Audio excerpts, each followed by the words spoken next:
Good morning বন্ধুরা, Sayna and mum's ব্লগে তোমাদের অনেক অনেক স্বাগত। আমি স্বপ্না চলে এলাম আজকে নতুন আরও একটা ভিডিও নিয়ে। তো আজ হলো গিয়ে বুধবার, আর বুধবার এখন আমি দেখো তোমাদের সাথে শেয়ার করছি আজকে আমার একটা রেসিপি। তো আজকে ডেলি ব্লগে কিছু দেখাবো না, তবে একটা রেসিপি তোমাদের সাথে আমি শেয়ার করব। রেসিপিটা অবশ্যই সবাই জানো করতে, অনেকে হয়তো এই মাছটা খাও না, কি মাছ সেটা তো অবশ্যই তোমাদেরকে আমি দেখাবো। তবে মাছটার নাম বলছি, আমরা ওটাকে ওলুয়া মাছ বলি, অনেকে ওটাকে আমুদে মাছ বলে। তো ভীষণ টেস্টি মাছটা, অনেকে হয়তো খাও অনেকে খাও না। যারা খাও তারা কিভাবে রান্না করো সেটা অবশ্যই আমার সাথে শেয়ার করো।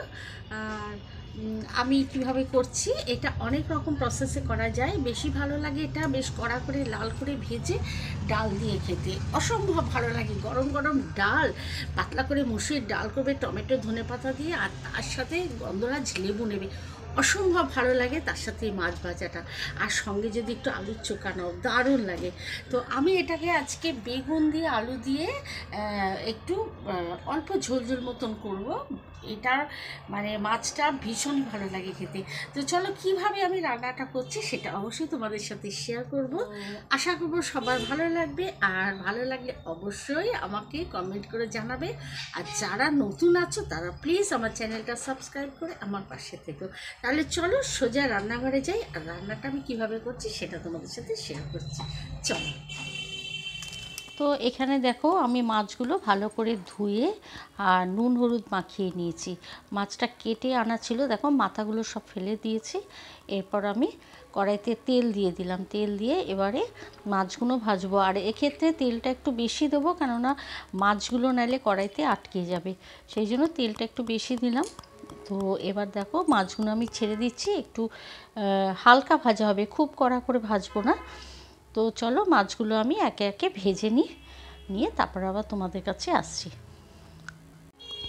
তো এই পিঠটা আমার হয়ে গেছে দেখো, এবার আমি আবার উল্টে দিচ্ছি, আস্তে করে করব যাতে মাছটা না ভেঙে যায়। তো এবার উল্টো পিঠটাও ভালো করে ভেজে নিচ্ছি। দেখো খুব সুন্দর একটু লালচে করে ভাজা হবে। দেখো সব কটা মাছ আমার ভাজা হয়ে গেছে, কিন্তু একটাও ভাঙেনি। এরপর দেখো আমি কড়াই ওই তেলের মধ্যে বেগুনগুলো ভেজে নেব। আর বেগুনগুলো একটু বড় করেই দিয়েছি, আর আঁচটাও মানে আগুনটা একটু জোরে রেখেছি, কেননা অল্প আঁচে করলে বেগুনগুলো গলে যাবে।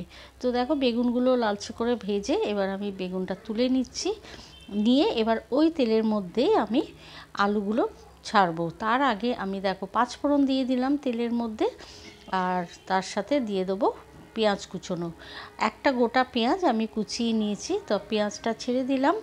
এবার পেঁয়াজটা একটু গোল্ডেন ব্রাউন করে আমি ভাজবো, তাহলে কী হবে, যে পেঁয়াজের যে কাঁচা গন্ধটা সেটা চলে যাবে। তো পাঁচফোড়ন আর পেঁয়াজের এই এত সুন্দর গন্ধটা না, মানে তরকারি একটা আলাদা স্বাদ এনে দেয়। তো এবার দেখো আলুগুলো দিয়ে দিলাম। এবার আলুগুলো দিয়ে আমি একটু ভালো করে কষিয়ে নেব। আলুটাও ভাজা হয়ে যাবে আর পেঁয়াজগুলো তার সাথে সাথে নরম হয়ে যাবে। তো ভালো করে আলুটা ভেজে নিয়ে এবার এর মধ্যে আমি দিয়ে দিলাম নুন, হলুদ, লঙ্কার গুঁড়ো দিয়ে দেবো, আর দেবো জিরের গুঁড়ো। আর তার সাথে একটা মিডিয়াম সাইজের টমেটো আমি কেটে এর মধ্যে দিয়ে দিলাম। তো পুরো মশলা দিয়ে এবার আলুটাকে আমি কষাতে থাকবো যতক্ষণ না একটু মশলাটা পুরো আলুর সাথে মিশে যায়। তো দেখো ভালো করে এটা ঢিমে আছে, আমি কষাচ্ছি, আর সামান্য একটু জল দিয়ে দিলাম, নাহলে মশলাটা পুড়ে যাবে। তো এবার আমি নাড়াচাড়া করে একটু চাপা দিয়ে দেবো, যাতে টমেটোটাও গলে যায় আর পেঁয়াজটাও গলে যায়। তো চলো চাপা দিয়ে আবার ফিরে আসছি। তো দেখো আমার মোটামুটি টমেটো পেঁয়াজগুলো গলে গেছে। এবার ভালো করে এটাকে আমি নাড়াচাড়া করে আলুর সঙ্গে পুরো মিশিয়ে দেবো। তাহলে কি ঝোলটা যখন করব না, তখন পেঁয়াজ আর টমেটোগুলো ওর মধ্যে আর মানে গোটা গোটা হয়ে ভেসে উঠবে না, পুরো মিশে যাবে।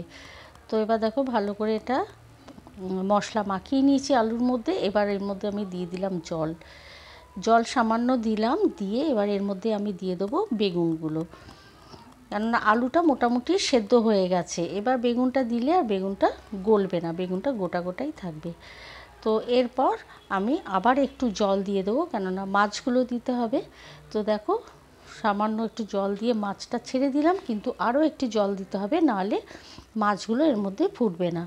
তো এই পরিমাণ মতো জল দেব, আমি একটু ঝোল ঝোল রাখবো সেই জন্য।